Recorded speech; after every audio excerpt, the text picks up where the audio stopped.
Então, segundo Edelgarda, devemos focar nos alimentos quentes, que, para uma pessoa saudável, deve constituir 2/3 da dieta, e o resto de alimentos frios. Então, a mesma coisa. Ela não fala que é para você não comer um alimento frio.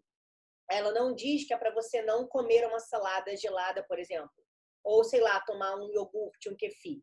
Ela fala que 2/3 do alimento, ou seja, a maior parte dos seus alimentos, tem que ser quente, tem que ser assado, tá? Tem que ser cozido.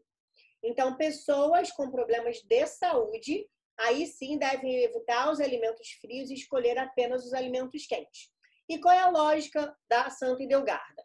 O nosso intestino é um ambiente quente. Quando a gente oferta um líquido gelado para ele, igual essa água de coco que eu estou tomando agora, um alimento mais gelado, ele demora mais para digerir.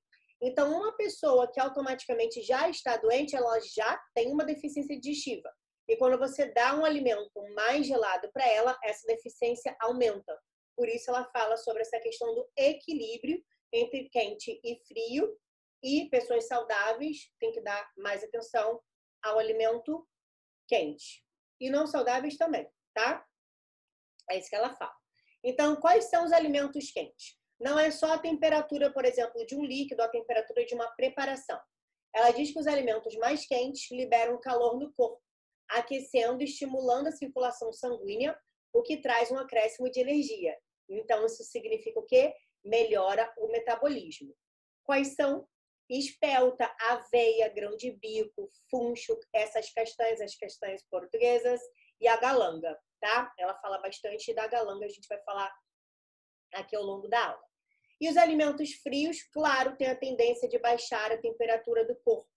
Então, eles arrefecem o corpo e o sangue, abrandam a circulação e diminuem os níveis de energia e reduz o metabolismo. Feijão verde, pastinaga, é tipo uma batata que vende, se não me engano, em Portugal, na Europa tem, tá? Espinafre cozido, pepino, salmão, avelã, manjericão, cebolinha. Vocês vão ver que ao longo da nossa aula vão ter alguns alimentos que não vão ser citados, porque eles não existiam lá, na época dela. Por exemplo, a banana, a própria batata, não existia na época dela, tá? Então, o que a gente precisa tentar entender é qual é a potência desse alimento no nosso corpo. Quando a gente pega, por exemplo, uma canela, e quando a gente pega, por exemplo, um cardamomo, só de colocar na boca, a gente já consegue entender se essa especiaria esquenta a nossa boca ou se essa especiaria deixa a nossa boca mais gelada. O cardamomo tem uma potência mais gelada.